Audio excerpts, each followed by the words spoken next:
Good evening, Malaysia and Asia Pacific. Good morning to the US. Good afternoon to those in UK, Europe, and Africa, and other parts of the world. We are really honored to have over 400 registrants on this webinar. Welcome to the International Advertising Association IAA studio in Kuala Lumpur, Malaysia. My name is D Chacko, President of IAA Malaysia, and the host for this evening's webinar. We are really pleased to bring you this four-part webinar series themed Brands Matter. Today we talk briefly on the subject of brand trust and announce the Brand Finance Malaysia 100 2020. In December, we present the We Love Brands campaign and speak to a panel of custodians on their perspectives on why brands matter. Next year, we hope to bring you the Brand Finance ASEAN 100, followed by the Brand Finance Malaysia 100 2021.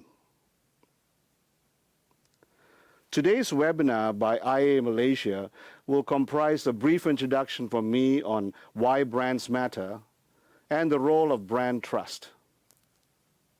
This will be followed by a 35-minute presentation by Samir Dixit, MD of Brand Finance Asia Pacific, on Malaysia's top 100 brands, followed by a 10 to 15 minutes Q&A session.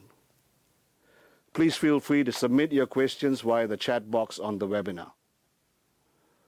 Now, before I hand over to Brand Finance, I would like to talk a little bit about the subject of why trust matters. The pandemic has stymied the global economy, affected the health and livelihood of many people across the globe at an unprecedented scale and created disruption on a level never seen before. Borders are closed, tourism is at a standstill, aircrafts are grounded, education has gone virtual, consumer purchases from laptops to phones and even cars in many cases are via virtual tour on screen, and contactless telemedicine is on the rise, just to name a few. Brands can play a strategic role in fueling our recovery through its innovation, creativity, technology, education, and generating income not just for the society but also for the economy, and providing real solutions to people's problems. Brands can serve as the engine for economic revival because in brands we trust.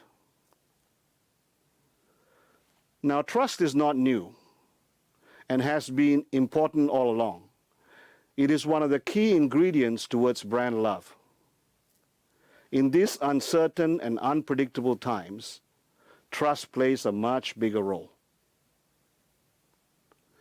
So when the consumer wallet is under pressure like never before, there is lesser capacity or discretionary spending freedom. Consumers have to choose, look for lower cost alternatives, stay with what they had, or pivot to brands they trust. Now, every dollar counts, and in many cases, consumers tend to gravitate towards brands they trust because there's little room to experiment. Trust provides consumers with peace of mind that they have made the right choice. Consumers will remain loyal to brands they trust. So the question for us as brand custodians is what fosters trust? There are several factors, but let's focus on some of the very current issues that may matter to consumers, especially now. I refer to the Edelman Brand Barometer 2020 in a special report on brand trust and the coronavirus pandemic, conducted across 12 countries, which revealed that 71% agreed that brands and companies that place their profits before people during this crisis will lose their trust forever. Now, in reading this, a burning need that has immediately comes to my mind is how accessible and affordable will the highly anticipated COVID-19 vaccine be? Accessible and affordable. This must surely be a test of our commitment to humanity by making sure that everyone who wants it gets it and can afford it. Companies and brands that do the right thing will win the trust of consumers. Now, brands must also take a stand on what matters to people. Things that matter to people including climate change, environmental issues, diversity and inclusion, gender equality, health, privacy, livelihood, and the burgeoning illicit trade practices and more. Brands and companies cannot sit on the fence waiting to see what others will do before they act. Now, when I talk about what matters to people, two examples comes to mind. One is a somewhat controversial campaign featuring Colin Kaepernick taking the knee, followed by Nike's "Just Don't Do It." Now, both of this took courage, underpinned by a relentless conviction to their brand values. Now, brands must also show that they care by expressing sympathy and support for the plight of people. That same report revealed that 83% agreed that brands must show that they care for those most affected by the pandemic to earn their trust. And it's not just that. 1 in 3 alleged to have already punished brands they felt did not respond well and show that they care. Brands must show that they genuinely care to win the trust and respect of consumers. Now, another significant concern for consumers is privacy and fraud. Brands must respect the privacy of consumers in handling the protection of sensitive personal information provided by customers in the course of everyday transactions. And this affects all of us. This also extends to digital fraud, which is on the rise. Another area that's quite prevalent is the area of illicit trade. Protecting consumers against the illicit trade, be it counterfeit or contraband, which has found renewed fuel during this pandemic across multiple categories and is growing. Consumers expect to get what the brand promised. Brands also have a responsibility to protect the authenticity of products within its stable for the protection of consumers and the significant contribution these brands make to the economy. So in conclusion, 60% of people are turning more and more to brands they trust, especially in times of crisis. To win this trust, brands need to not just talk the talk, but more importantly, walk the talk of their brand promise, which will lead to increased consumer preference, loyalty, and brand valuation. Now, talking about brand valuation, which is the primary focus of this webinar, I would describe it as the confluence of both the tangible and the intangible assets of the brand. You could say it's the sweet spot or the meeting point of soft power and hard power, which are equally important to the health of the brand. The intangible, or commonly referred to as brand equity, is centered on the importance of the brand looking through the lens of the customer, while the intangible is the financial value the brand carries. Now, surely bridging this divide is key to building strong, sustainable brand valuation. With that, I would now like to hand over to Samir Dixit, Managing Director of Brand Finance Asia Pacific, to reveal Brand Finance Malaysia 100 2020. Good evening, Samir from Singapore, and welcome to the IAA Brands Matter webinar. Welcome. Hi, John. Thanks a lot.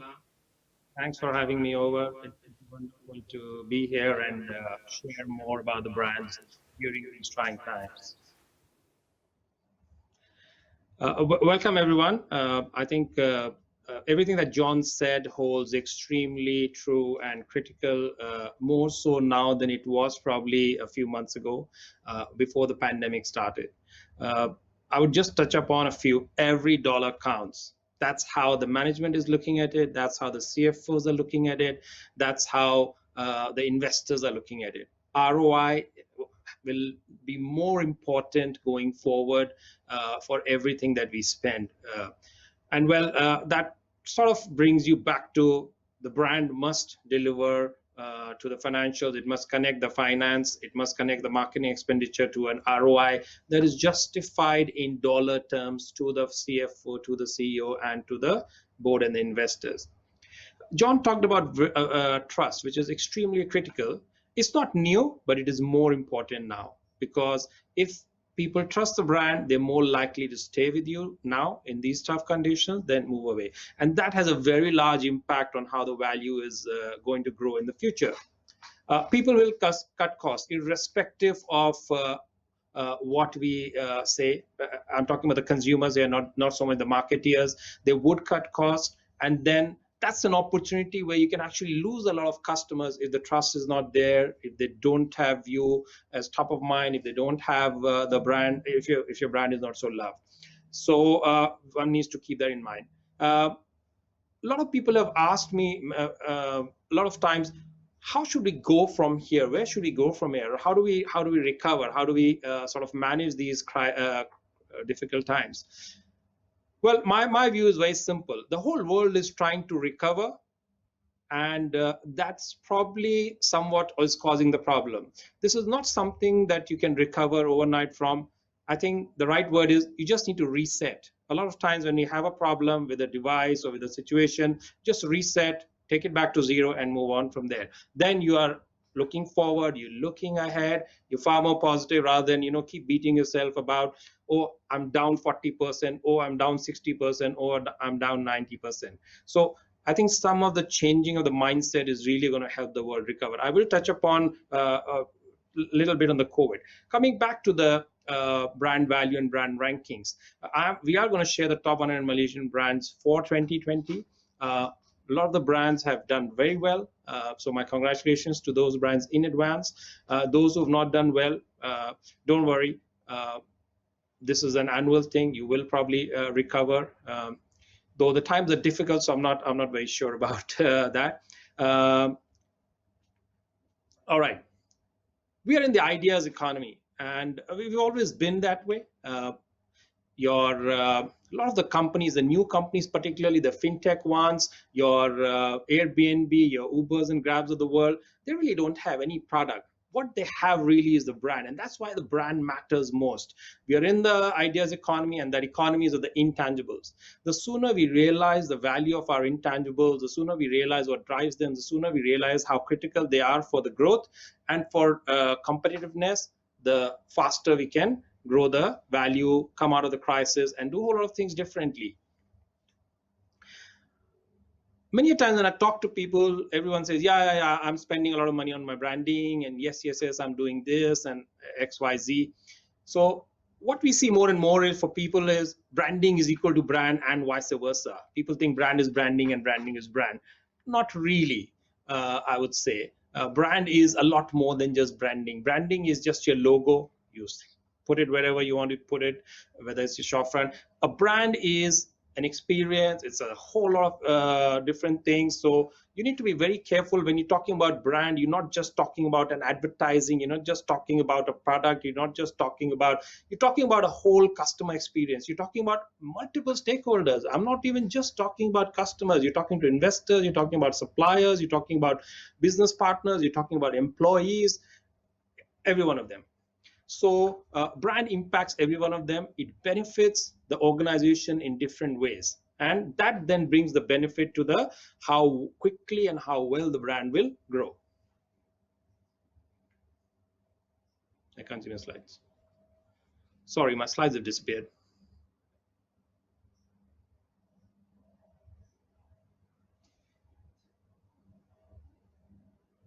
Yeah. So it is a very, very powerful intangible, the branding and the brand, and it drives business value, it creates shareholder value, and it is also going to be under the maximum threat going forward. I'll explain how.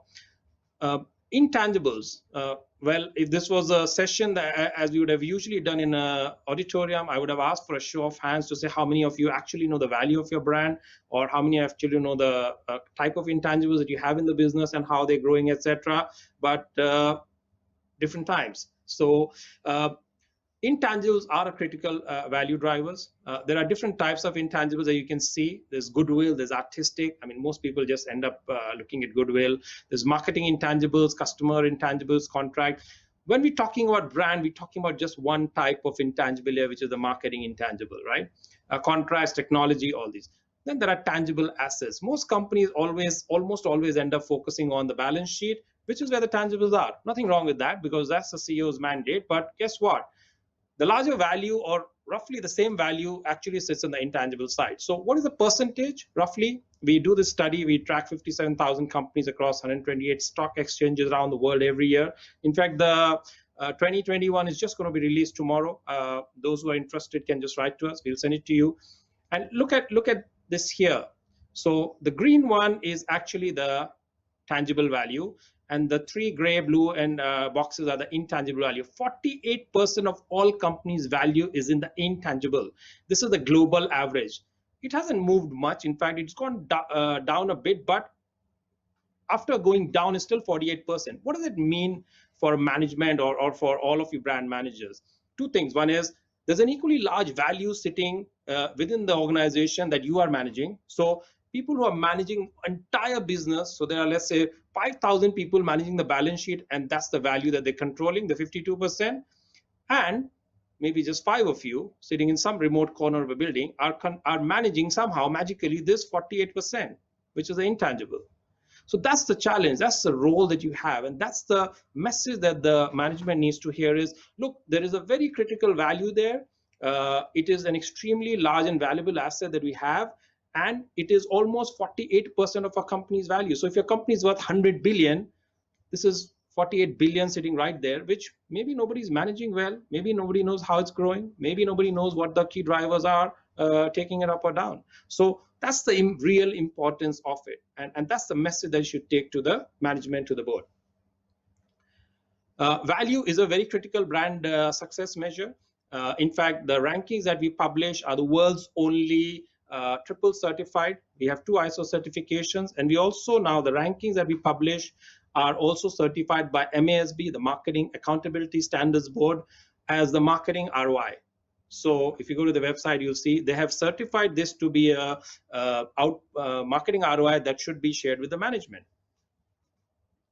I'm not going to get into too much of technical details, but there are largely 4 parts to the value calculation. These are the steps, but I'm just going to focus on the first one here, which is the brand strength. Only if a brand is strong, you'll have higher value. If your brand is weak, you may not necessarily have a higher value, or people may not be willing to pay too much for you. Now, there's a reason if I walk from in front of a coffee bean to Starbucks or the other way around and pay 20 cents more, because I believe in that brand, I'm willing to pay a price premium, which is where the whole thing rests.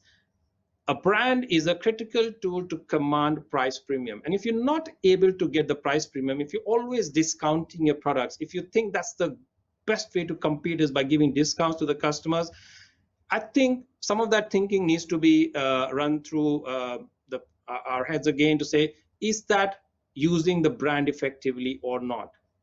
Because when you're using a brand, there's a reason why people would pay $2,000 for a Louis Vuitton bag with the logo, and the minute I remove the logo, probably nobody will be willing to pay more than $300 for it. As a fake, also it has a very high value, but if I remove the logo, nobody will buy it.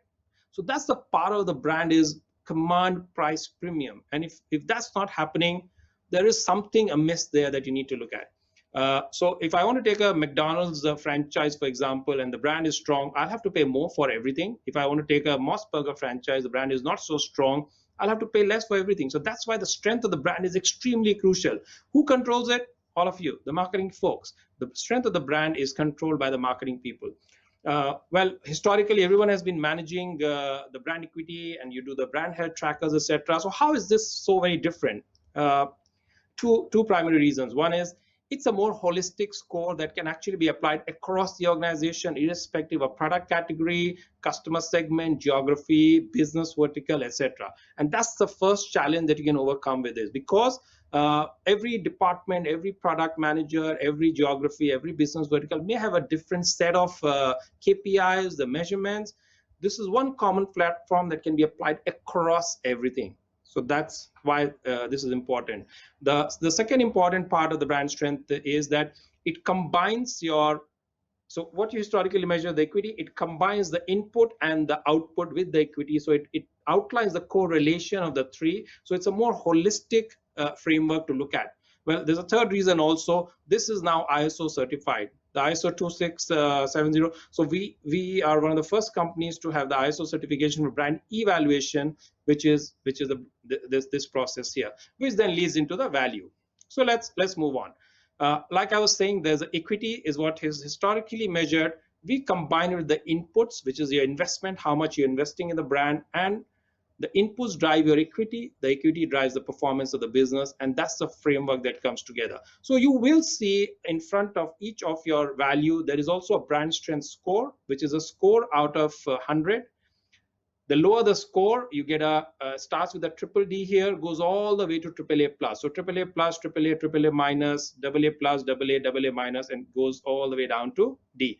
We haven't seen very many brands that get a B, but there are a few.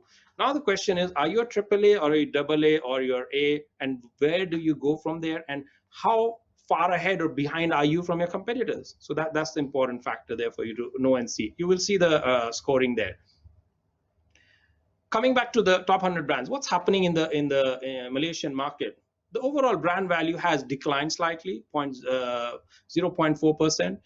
Not something very surprising, given that some of the onset of the economic challenges had started early in this year, and some of the brands, because it was a fag end of the year, some of the brands may have sort of cut down some of their spending, etc. But the total value is $55.9 billion. Now, let me just put that, this is for all the top 100 brands in Malaysia. Now, let me put that into context. Apple alone is worth more than $180 billion as a brand. And all the 100 Malaysian brands are only worth $55.9 billion. So that's how you need to look at it, because while it's a growing economy, the GDP growth is strong compared to some of the rest of the parts of Asia or even ASEAN.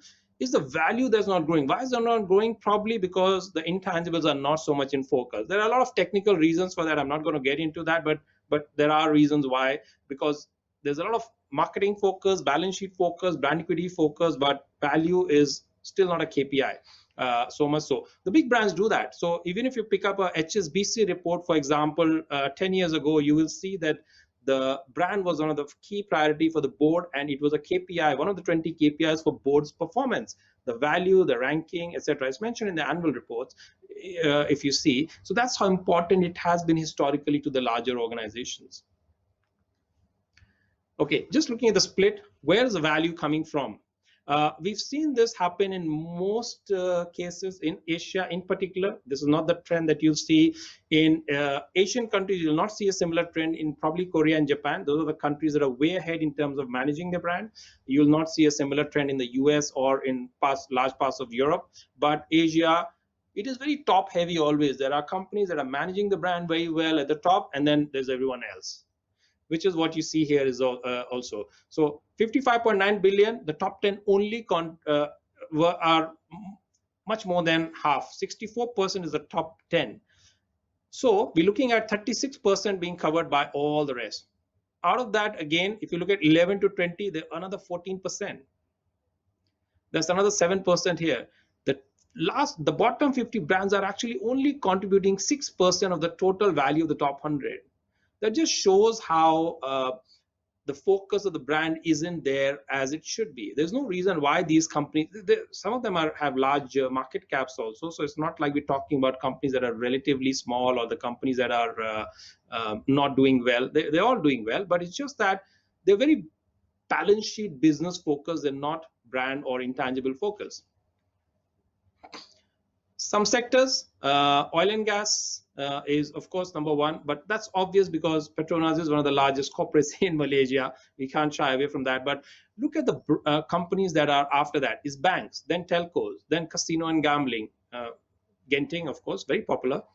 Then comes utility, automobiles, etc. And as you go down, and the sectors that historically have very high value in some of the other markets, media, for example, retail, for example, healthcare, hotels. Hotels have tangible to intangible value upwards of 56-60% of total values in the intangible. And I'll give you an example. Many of you must have stayed at Four Seasons hotels. Guess what? They don't own a single property. All they own is the brand. Their brand value to business value is 56% of the total value the company is in the brand value. Is one of the top 5 most valuable hotel brands in the world. They don't own a single hotel. They only license the brand, and it's a franchise model. So, but looking at the Malaysian context, you know, the media, the retail, these are very high intangible sectors. But look at they just 1% overall, and that's something that should change. I always challenge people within the countries to say, topple the top 3 if you can. Get into the top 20. Have a target. Have a number in your mind to say, in the next 3 years, I'm going to be at this position with this value, and then you can really you can really get there. AAA, if your rating is AAA, what does it mean? It means you're extremely strong. AA, very strong, strong, average, weak, and falling. So like I said, there are few brands which are B in Singapore and Malaysia as well. And that's a trend that we've seen recently. So the top brands are all moving more towards AAA. And there are brands that have now slowly started to move towards B also, which wasn't there 3 years ago.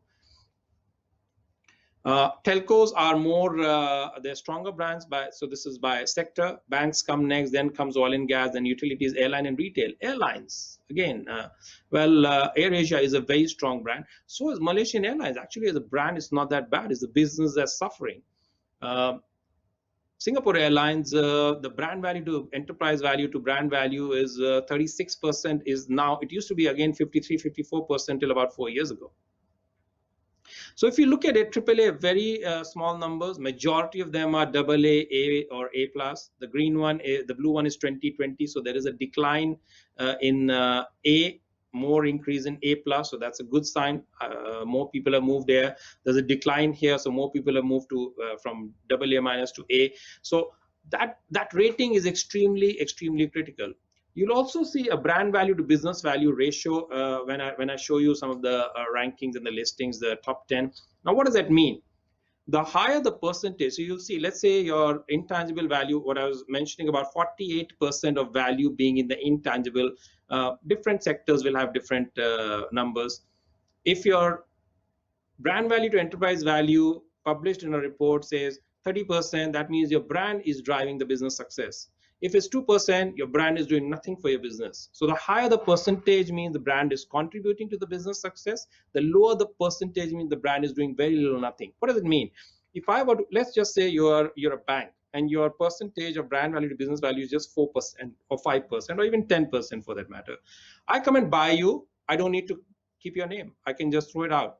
I can rebrand it to myself, and then I probably won't lose any customers. I probably won't have a negative business impact by changing the brand. So that's where the brand is playing very little or no role in the business success. You may have a fantastic retail distribution footprint. You may have a very large number of customer base for a variety of technical reasons where the government might have mandatory requirements for people to come to you or whatever be the reason. But it happens. There are some Indonesian banks, they're so strong in rural that there's no other choice. People just go to them by default. But the minute a new entrant comes into that market, people would move very, very quickly. So there's no stickiness with the brand. It's just there because there's nobody else. So in that scenario, what you need to then start to look at is how is your brand faring overall? Are people, if you were to sell out to someone, can that someone change your name or would they keep it? Because I'll give you an example of Standard Chartered. I worked there for about 12 years, and we bought, during my time, I was managing the brand globally. We bought, at least I went through 40, 50 M&As, if not more. A lot of the big ones. We bought Korea First Bank in Korea. And what we had to do is a very nice migration process we had to follow, because we could not have just changed everything to Standard Chartered overnight, though we are a 150-year-old bank. The roots are in Asia, Africa, and the Middle East. Very well-known name in majority of the markets, but zero equity, zero presence in Korea. What did we do? We said, look, we cannot do anything. After doing all the research and analysis, Korea First Bank was a failing bank, was a failing brand. We had to buy them out because they couldn't sustain themselves. Yet we could not get rid of the name because it was such a strong brand. We had to call it SC First Bank. And we had a migration cycle. We've done a lot of analysis back then with Brand Finance to understand what the migration path should be. SC First Bank, we started off with, started building equity, brought in the house colors, etc., brought in the trust mark of the Standard Chartered. Then we moved to Standard Chartered First Bank. And the period was decided based on the scenario analysis that was done early on. From SC First Bank, we moved to Standard Chartered First Bank. Then we dropped SC and then, First Bank, and then full rebranded Standard Chartered. It took us almost 3.5, 4 years to do that migration, because had we done that on the very first day, we would have lost almost 80-90% of the customers. So your brand is a very important asset, but again, how you use it in different contexts and situations is again very, very critical. And there is no one size that fits all, because every time I go for an M&A, I'm just going to change the name. Every time I do XYZ, I'm just going to change the name. So without much ado, I'm going to quickly now tell you who the top 10 are. Number one, again, no prizes for guessing, is Petronas. $13.3 billion is the value of the brand. What does it mean? It means that if you were to buy the Petronas name tomorrow morning, you have to pay them $13.3 billion, if not more. You don't buy anything else except the name. Then you decide how you want to use that name. That name is an extremely valuable asset. You can license it back to Petronas, or you can go and license it to someone else, and people will be willing to pay you a lot of money for licensing the brand. You don't have to really invest in certain business extensions, and you can actually do a lot of interesting expansion and growth without any capital expenditure and without any capital investment by licensing the brand in different markets. That's a very, very good way to grow, especially in current trying times where you still want to grow your presence, you still want to grow your brand, but you have the fundamental challenge of investment drying up, whether through investors or through your own organization. So that's something that you should all consider and look at. I'll give you another example. Sunway, for example. Sunway has Sunway Lagoon, hugely franchisable brand. They don't have to open a Sunway Lagoon everywhere. They've established a brand. They can just go and license it everywhere. I'll give you another example where things went terribly wrong. And we had a discussion with the company before. When Lotus brand was being sold to Geely of China, we had an initial discussion. We warned them to say, do not sell the company lock, stock, and barrel with the brand. The brand is extremely valuable. Keep it with you. Just give the rights for the car manufacturing to Geely, and after that, you can license it in 20 other categories to 20 other people. Don't know what happened, but they give everything away, lock, stock, and barrel. There are merchandise stores in the heart of London City on Oxford Street for Lotus, and those are the kind of extensions that you could have done had you retained the brand with yourself. Similarly, again, Petronas has many franchisable opportunities within their portfolio. The Petros signs in the KLCC, in the mall at the top, that's highly franchisable, just like your Kidzania used to be. I mean, Kidzania was created and it was franchised all over. So there are a lot of opportunities that you have once you create them. 15.2 billion, up 14.2%, good strong growth. Will it be sustained? We don't know, because the sector is going through very trying and testing times. But we feel the recovery is not going to be as hard, because if you look at the what's causing the decline, what's causing the slowdown is really the the closing of the borders. Once those open, things will be different.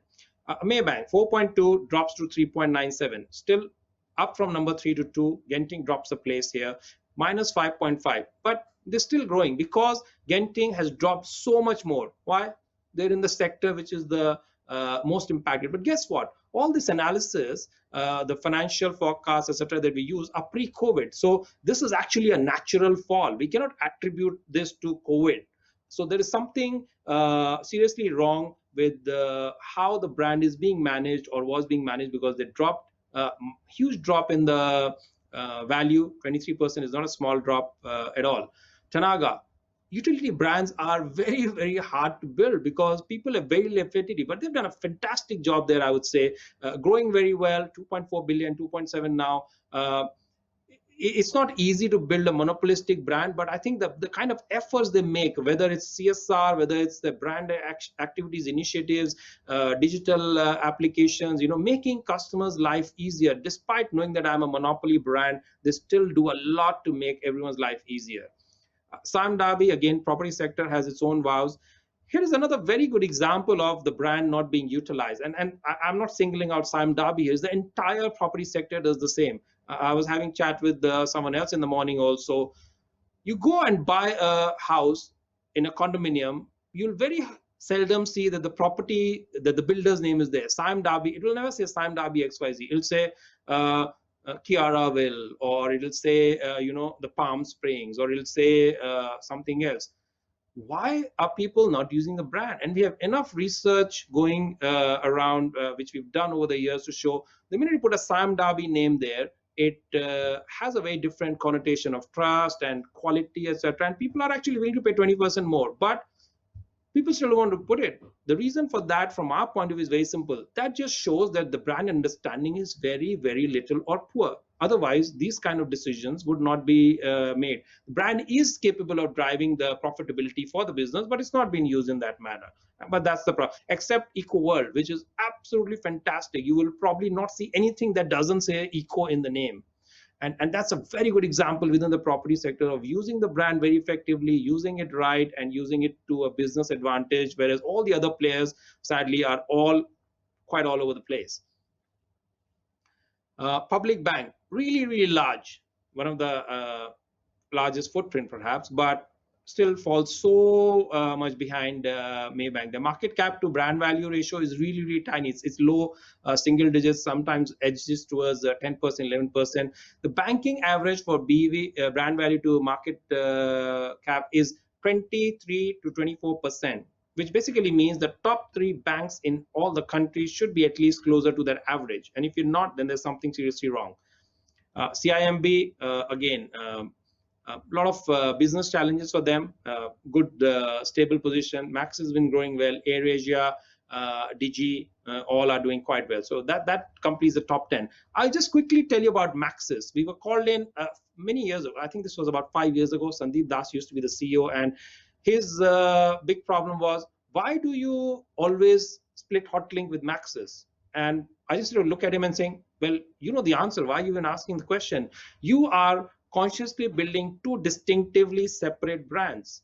There is very little commonality between the two. One has very different colors, the other has very different colors. They target completely different customer segment. They target completely different channels, etc. The way you engage the people is very different. So you are making a conscious effort to drive 2 brands. Why should I combine them? And that's how people see it. For them, Maxis is not Hotlink, or vice versa, unless you say Hotlink from Maxis or Maxis from Hotlink, or whatever. There has to be a correlation between the parent and the product brands.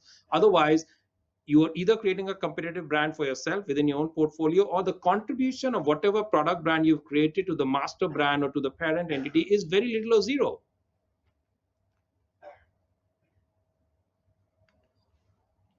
Strongest brands.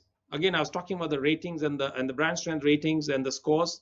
Petronas, again, it's a double win for them this year. 86.2, 86.3, very marginal difference. But I think the critical part is not necessarily, because once you're a AAA brand, it's not that easy to grow at all. But they managed to keep the brand strength going, even with the 1 decimal. At the top, it is a fight of decimals, trust me on that, because when you're looking at the top 500 global brand rankings, it's the decimals that make the difference, even in the value and in the brand strength. So they're in a very, very strong position overall. In the oil and gas sector, they're actually the top 5 strongest oil and gas brands in the world because of their investment, because of how they treat the brand, because of how they manage it effectively around the world, and not just in Malaysia.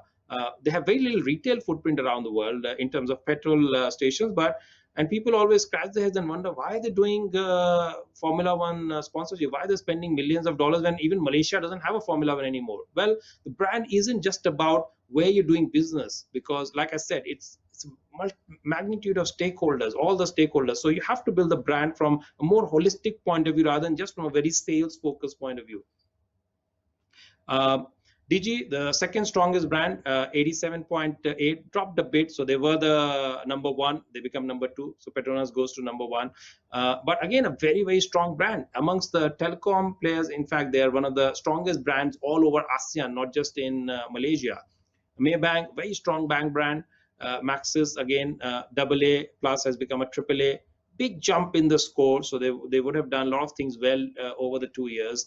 And then Public Bank, again, they're getting more and more competitive, and that's what we've been warning all the other banks historically for, saying the day they get their house in order and start focusing on the brand, there will be a lot of shakeup in the ranking, in the value, and how the brands are managed and how the brands are preferred. It's just that they just don't have the right ingredient, the right mix.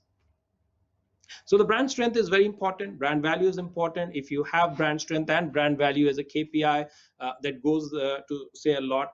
Now, the brand value can increase or decrease for 3 primary reasons. It can increase or decrease because of the brand. It can increase or decrease because of the business. It can increase or decrease because of the external factors. You don't control the external factors at all. You don't control the business factors all the time, because there can be regulatory restrictions on how much you can grow. There can be competitive forces doing all kinds of different things. There could be new entrants into the market. Sector might be going through a change, like banks are hit by fintechs, etc. So you don't control all the business elements all the time. COVID situation, these kind of crises, you don't control. What you control is the brand. So what we like to see is the brand should never have a negative contribution to the value. And guess what? Out of the top 10, only 4 brands as of today have a positive contribution to the value. It's Petronas, it's Tenaga, it's Maybank, and it's Maxis. Those are the only 4 brands that have a positive contribution to the brand value. Everyone else has actually had a negative contribution because of the brand. And that's the ROI or the KPI actually for the brand and the marketing, to say, look, at the end of the day, if my value increased from 15 billion to 16 billion, out of that 1 billion, my contribution was 500 million US dollars. Now tell me one of our assets that have delivered that kind of return on the expenditure that I've done on marketing. So it is a marketing ROI. It's a dollar-to-dollar comparison for your CEO, for your CFO, for your board and the management. You just got to start using it if you're not. And those who are already using it, fantastic. Those are the other strongest brands. Celcom, Tenaga, again, moved up. Excellent growth story there. AirAsia dropped a little bit. We see them dropping a lot more probably in 2021 ranking because of what's happening to the aviation sector as a whole. Padini, very strong homegrown brand. Came out of nowhere 4 years ago. Now they're in the top 10, and we just hope that they stay there in terms of brand strength. And that's the reason why they will now have stronger business growth going forward. Dutch Lady, very old, very loving brand for all of us. I'm sure a lot of people have grown up with it and continues to be there. Came into the top 10 now, so that's great news. So top 10, number of new entrants. These are the guys who've entered new. You may not know some of them because most of the entrants are usually at the bottom of the ladder because they're new entrants. They usually come in unless someone like Saudi Aramco, as big as someone like Saudi Aramco, goes for a listing, they come straight at the top. Or someone like, so for example, a banyan tree goes for a listing, they come straight at the top. Those things do happen, but most of the times you've seen the new entrants come in more at the bottom part. So they may or may not be recognizable name, but They are there, they're in the rankings, they're going to grow. So something to keep track of. Like I said, the strongest brand is Petronas. I think deserves a round of applause, a virtual round of applause perhaps from everyone for Petronas. 86.2, one of the strongest brands in Malaysia and the most valuable as well. Value improved by $1.8 billion overall in absolute value terms. That's probably the value of all the last 50 brands, so to say. So that just shows the investment and the attention and focus. Now just for discussion, if the value is increased by $1.8 billion, and let's say they spend $1 billion ringgit on Formula One sponsorship, how and why should that be treated as a bad investment at all? It isn't. Most improved brand in terms of brand strength score, so 51 score going to 61 out of 100. So that's again a great jump in terms of brand strength score. Padini is the highest brand value to enterprise value ratio. I was telling you earlier, the higher this percentage means the brand is driving the business success. The lower this percentage means the business is driving the brand. So 65%, heavily brand driven business. You remove this name, people will probably not enter that fancy shop in Pavilion also. If I put my name there, I use that as an example, even my family may not go and buy the clothes from there. Hepseng, again, in terms of absolute ranking growth, 7 places. So that also shows how slowly the brands have been growing. I mean, 7 places growth is the highest ranking growth in Malaysia, which shows that not very many big jumps are happening in terms of increase of value and increase of brand strength index. Here are some more. Okay, those of you who want to take out your phone and start taking pictures, now would be a good time, because we're not releasing this in the public domain as yet, except for the top 10. I'll tell you where you can actually access it in just a moment. Petronas. Now here is the one that I was telling you about. So the brand value change, you can see how many reds are there. So very few brands have actually grown in value. Most have gone down. And that's without the COVID crisis hitting them. Interesting thing is, look at the number 1, 15 billion. Look at the number 20, 516 million. That's about it. And see how quickly everything drops. 15 to 3, then to 2, then to 1, then goes all the way down. Coming back to COVID very quickly. COVID is going to have a negative impact. Certain sectors are going to be more badly hit than the others. We've done a lot of analysis around the world. We started that way back in April. We have some updated numbers as well at regular intervals. COVID is going to impact negatively a lot of sectors, and it is here to stay. So nothing is going to change magically. But here's the silver lining. In terms of value impact, there are 2 parts of the calculation. One we look at is the 5 years, immediate next 5 years, which is where we look at your forecast, your growth, etc. That component is a smaller component that contributes to the value. When we look at the perpetuity calculation, which is because the brand is not going to die in 5 years, it is going to live for, let's say, 100 years. So when we look at the perpetuity value, so let's take Petronas, for example. Out of the $15.3 billion, $15.2 billion, the perpetuity value would be probably 10 to 12 billion, and the 5 billion is going to be value for the next 5 years in the what we call the period where we have the forecast and the growth, etc. Now, out of that 5 years, probably 1 or 2 years are going to get impacted because of COVID. So the intangible hit is now, yes, but is it going to last for a very long time? People who are focused on the brand, the short answer is no. You're going to have much quicker ability to bounce back. You'll do more business faster than others. John mentioned earlier, it's about the brand, how focused you are, and it's about the trust that the brand enjoys with the people, and that's really going to help you bounce back quickly. And the true indication of that is your brand strength index. Now, if you're a AAA brand and your competitor is a AA brand, there it goes. I mean, the person who has to worry more is your competitor, not you so much. But if you're both AAA brand and the difference is very marginal, then you need to really worry about, because they can get ahead of you or someone else can come and take over things, etc. So this is a very important score to keep track of, just the same as the value. A lot of times we've seen people sort of beat themselves up. Oh, I'm not going to go to the management. What's the point? I've dropped in value. I mean, take Virjaya, for example, 15 dropping to 16, 13 dropping to 17 IOI. You need to look at it in a more holistic context of what's happening to the sector as a whole. 2020 rankings for banks, financial institutions have been particularly bad. Almost, if I look at ASEAN, there are about 39 banks which we've ranked in ASEAN. Almost all of them have lost value. Very few have actually gained value.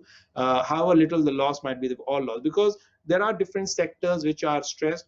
That's not going to stop, because currently the exposure to some of the sectors, whether it's tourism, whether it's retail, whether it's aviation, is very, very high for the banks, and those sectors are not going to perform, real estate, etc. So the non-performing sectors are going to put additional stress. Consumer lending is going to put additional stress on the P&Ls in the balance sheet. The delinquency ratios for loans are going to go very high.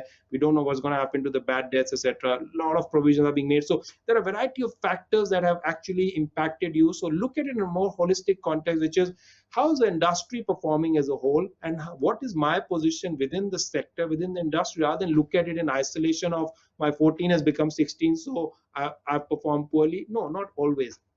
The other thing is, how many new entrants have come above you? So if 3 or 4 brands which were historically below you have gone ahead of you, and that's pushed you down by 1 place, that's actually a positive thing, because if 3 brands have gone ahead of you, you should have dropped 3 places. But guess what? You've dropped only 1. So you've effectively gained 2 places. And that's another way to look at it. So don't just beat yourself up by looking at my ranking is dropped or my value is dropped. Look at it in a more holistic context, is what we always urge. Okay, coming to the COVID. Right hand side, strong negative impact, almost 20% impact on the enterprise values. Now a lot of this analysis is done at a company level, at an enterprise level. Automotive sector, construction material sector are going to be the worst hit overall. Then comes banking, transport, real estate, and leisure. Roughly about 10% impact on the overall market cap, overall values, etc. Food, apparel, telecom, utilities, more or less there. Yes, there was some impact, but that's going to sort of get neutralized over the next few months. Then you have a lot of other technology brands, huge positive impact. So again, one person's gain is another person's loss. I was talking to my friend who's the CMO for APEC and Africa, etc., for Kellogg's. They have sold so much products in the short period of last 4 or 5 months. It's not funny. The shipping industry is doing record business for the last 4 months. So there are sectors which are doing very well, and so the economies are not going to be as badly crashing as we all think. Bio, pharma, electrical, all the sectors are doing quite well. Just looked at banks as a whole. Just look at the market cap since January 2020. So you see the 2 numbers. One is Jan to October, one is Jan to May. So Jan to May and Jan to October. Again, the dark one is the second one. Jan to October was less. So again, if you look at the Indonesian banks, again, the crisis is going to hit them harder. You look at Singapore banks, not so much like the Indonesian bank. There are signs of recovery in Singapore.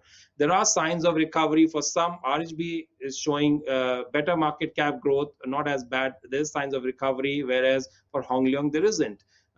So you need to start to look at some other competitive information. What happens in one country doesn't necessarily happen to the other. So we can also predict in a way by scenario modeling and by scenario analysis which brands are going to be less impacted, which brands are going to be more impacted. So if that's a question in your mind, by all means, you can write to us separately. We can do a nice analysis to say what is the likely impact for your brand, for your value, for your market growth, for your pricing, etc. Now, last few minutes. Now, where do you get the information? Invest Weekly is the place where the full results are going to be published 1 week. It's a e-publication by Share Investor Malaysia. You can log in there. You can take out your cameras. I'm just going to show you a QR code. Otherwise, just Google it and log in. Those who subscribe to it are going to get the next 3 issues for free, and that's where you can actually see the rankings in full, which is where how we'll continue. Even on our own website is behind a paywall. So those of you who are looking at the rankings, the full 100 list with the values and everything should go here, or you can contact Edward or Sharon on these phone numbers, and then you can very quickly get it and any analysis that you need. All right, so where do you go from there? Brand value, you can look at the detailed analysis of your own brand. You can start to look at that if you wish to. The report is going to be available very soon. There's a hard copy version. If anyone wants, just write to us. We'll be happy to send it over to you. Soft copy is there. You can use the ranking and your if you're a strongest brand, etc., or your sector preference, you can use that in your communication going forward. Those are all the options that are available to you to benefit from it. And here are some examples of companies that actually use it. Just shows that they're a little bit more cautious about the brand, and then they use it. You can. We usually hand out a certificate. Given the COVID situation, we are not doing it in person. But if you do want one, just write to us, and we'll courier it over. That's all. I'm in for some Q&A if there are any. Sorry about the bit of an overrun.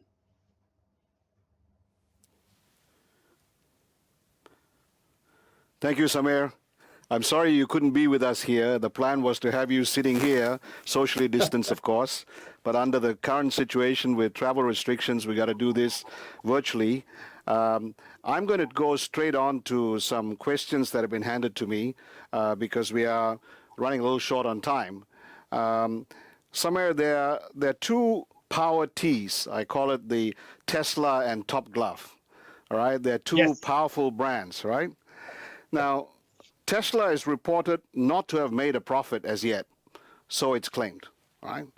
Yet their share price has escalated fourfold, right? In the last year from $100 USD 100 to over 420 USD in the last 12 months, all right?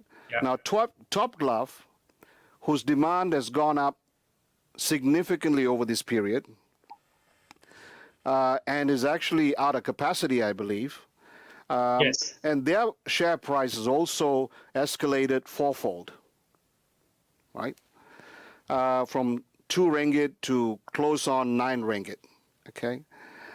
What's your perspective on what's driving these two brands to their success or their share price and valuation right now? So there are a few things. And again, first of all is the confidence that the market has in the companies and in the brand. So it's the confidence that's in the company and the brand which really drives the success or the future success. The share price is an indication about how the market perceives them going forward. So it is not really so much about today, but how the market perceives them going forward.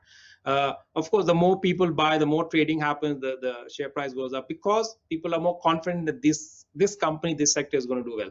Now I'm going to look at, tell you a bit individually. Tesla, what's driving the price? Extremely future focused always. That's the first point. They're really about future all the time.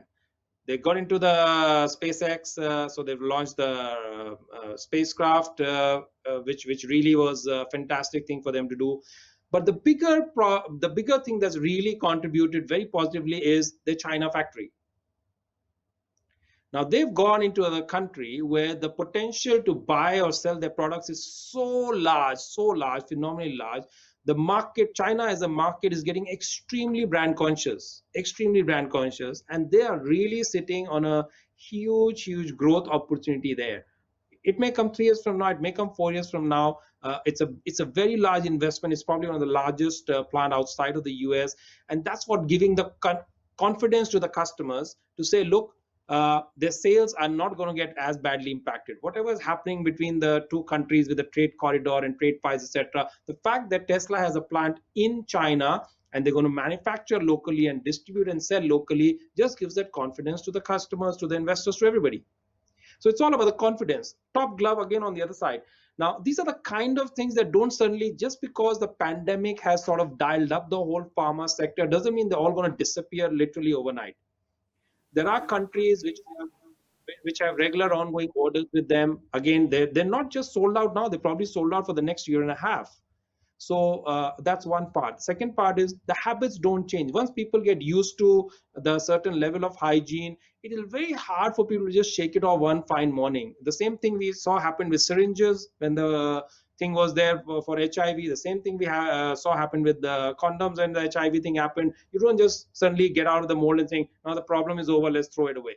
So it will continue. Probably the masks are not going to be as widely used, but gloves, etc., The hospitals are now catered to the hygiene. There are a lot of hospitals which are just doing things for no reason. Now they have access, they have, so a lot of these things are driving the future growth of the business. So the share price is growing because of the future potential and the future promise that the investors see. You know, Samir, I hear you. I can't help also feeling that Elon Musk is a brand in his own right, and this love for this brand must also be contributing to brand Tesla and to its valuation, coming from a soft powers perspective. What do you? Well, yes, yes and no. He's also a problem child in many ways for the organization. Sometimes he becomes a headache for the investors, just the same. Uh, the thing is, yes, and it's always been a debate about the people who become larger than the brands that they run or manage.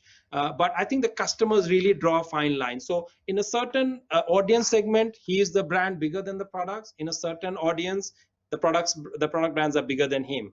I mean, the same debate happened when Steve Jobs was supposed to leave Apple for health reasons, saying, will the organization survive? And I only have one thing to say, and there is enough historical evidence to show nobody in this world is bigger than the brands. And that's why you should focus more on the brand and not so much on the personalities also. And there's a learning there as well. It helps for the jump start, but after that, the brand must take over. Otherwise, the organization is going to be in a lot of trouble in the long run. I mean, Steve Jobs is one. Look at Richard Branson, for example. So there are a lot of examples. Our own Mr. Vijay Mallya. Time for perhaps two more questions, and these have come up on the chat box, and we want to go through this very quickly. Post-pandemic, can premium value brands still hold their position of today? Well, yes. There is no reason. There's nothing that tells us that the premium brands are going to all disappear. As you mentioned earlier, trust is a very big driver, and premium brands are more trusted. If people are very careful about what they're spending now, because the consumption of whatever they spend on is those many times higher. Gone are the days when people just buy it and put it somewhere and forget. Now they are actually sitting at home, whatever they're consuming, they're actually enjoying it. And that's where you cannot fool people with a substandard product. You cannot fool people if they don't trust the brand. So trust is very, very important. And the premium brands are really in demand. Louis Vuitton has sold tons of hand sanitizer. And perhaps there may be some, due to the shrinking wallet of consumers, they may gravitate towards in-house brands or generic brands. Well, yes, but having said that, and you're absolutely right, but even there is a brand. You cannot just white label, and I'll use an example of cold storage here in Singapore. There's a brand called Meadows that's cropped up in literally every single category, from chips to shampoos to detergent to jams to nuts to cereal bars to everything. And they're wearing, it's their own in-house brand. They're selling a pack of truffle chips for $1.